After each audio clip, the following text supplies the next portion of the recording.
When viewing such fascinating tales of post-apocalyptic nuclear wastelands, butterflies begin fluttering in my belly as I'm reminded of my time back home in the eighth circle of hell.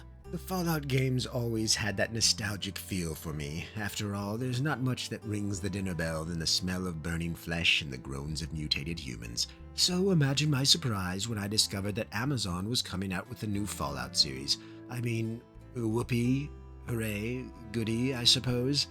No, my hopes were very slender, my enthusiasm non-existent, my melancholy engorged. Although Amazon does have some fairly decent shows under their belts as of late, they tend to have a knack of destroying once reputable franchises, generally all in the name of wokeness, something I've grown to despise over the years. But after seeing some recommendations by others, I decided to take the plunge, plop down on my bed of harem slaves alongside my favorite concubine, and delve into the harsh wastelands of post-apocalyptic Southern California. And I must be honest, upon first glance of the destroyed and scarred landscape, I couldn't tell that much of a difference from the real thing. But then we saw some ghouls and mutated animals, and my belief that this was simply a documentary was soon erased in favor of sci-fi mystique. And I soon discovered that all these rave reviews I've seen, all the praise I witnessed by both fans and non-fans alike, were completely warranted. For Amazon's Fallout series is a delectable treat that found me and my concubine laughing out loud, sitting quietly in contemplation, and often discussing philosophical quandaries of a given scene. For those unfamiliar with the games, Fallout is a franchise about a nuclear wasteland where bombs were dropped hundreds of years prior, leaving the United States, if not the world, in a state of desperation. Wherever you go, the land is possessed by barbaric raiders, toothy cannibals, marauding gangs, mutated insects, and humans that turn into deadly, dangerous things. It's a happy place, a welcome place, for yours truly anyways. And the Amazon show does its best to capture the essence of this theme, and they succeed in my greatly humble opinion. The environments and sets are all masterfully done, very much giving off that Fallout vibe from the games. The show follows the intertwining tales of four plotlines. You follow Lucy, who you could say is the main character. She is a vault dweller, that would be a nuclear commune bunker, who has lived a comfortable life of naivety amongst her people. However, she must leave the safety of her home to try and find her kidnapped father. Next, we have Maximus, a downtrodden, abused newcomer to the Brotherhood of Steel, a fanatical faction of post-war technology conservationists. He's struggling to find his way in this harsh environment and is subject to much ridicule due to his perceived weaknesses. Eventually, he finds himself on the run, somewhat outcast, as he tries to make his own way in this harsh world. Thirdly, there is the dangerous gunslinging ghoul, played by the ultra-magnificent Walton Goggins.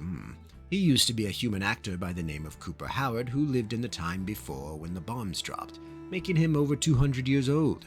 Like everyone else, he too has an agenda. And lastly, we have the story of Lucy's brother, Norm, as he uses his powers of deductive reasoning to uncover a conspiracy plot that has overseen the vaults. This plotline has some of the more intriguing moments, I must admit. I wish to say more, but these demon lips will remain sealed lest they give off too many succulent spoilers. As the series progresses, each storyline begins to converge on the others in the most organic of ways. By the end, we find all these characters coming together in some fashion amid realizations, revelations, and tribulations. This was pure, true, unadulterated entertainment, something that is, quite frankly, rare amongst today's streaming services. Perhaps they're starting to turn this ship around and realize that woke nonsense does not a good show make. And let me start off by praising that aspect of Fallout. There is no wokeness here whatsoever. I mean, they even have a transgendered actor playing a part, but not once is it focused on or brought to the spotlight. They don't spend their entire waking moment preaching to the masses about their pronouns or identity like in Doctor Who. Rather, they are simply another character in the show, and a decent one at that, very likable.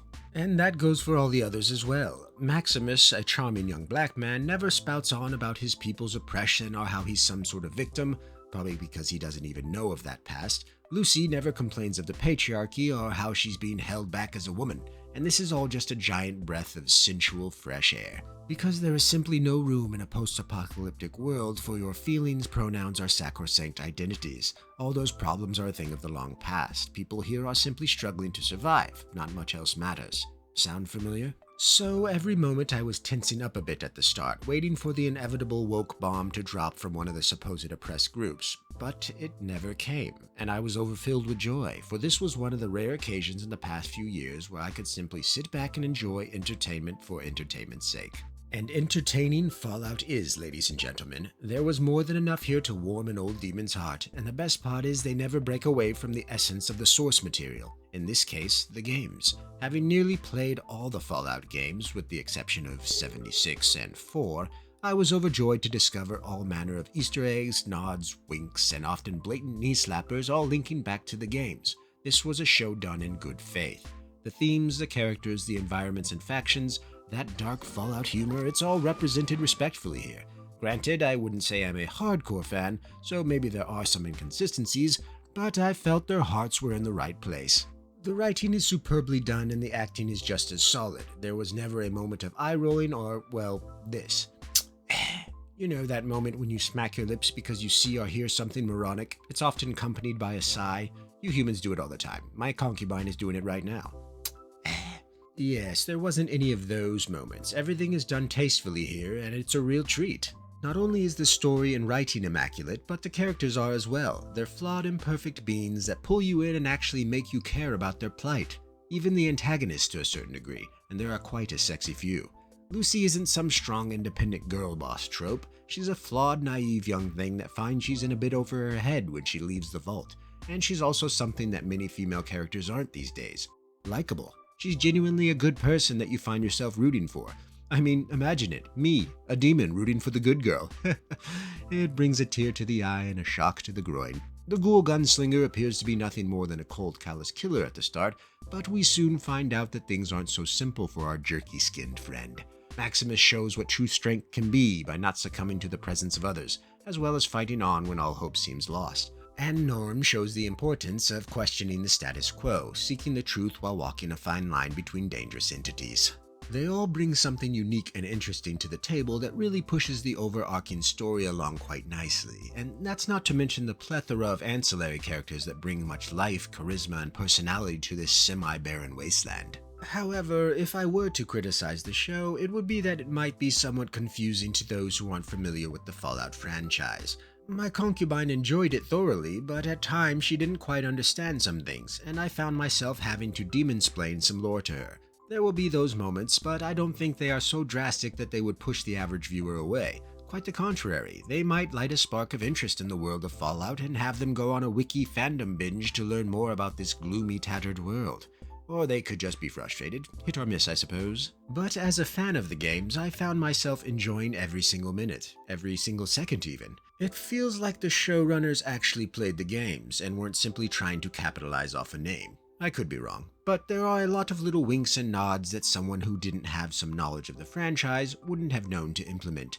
As such, I feel the Fallout brand was given much respect in this regard, and as a result, the show garnered my respect in return.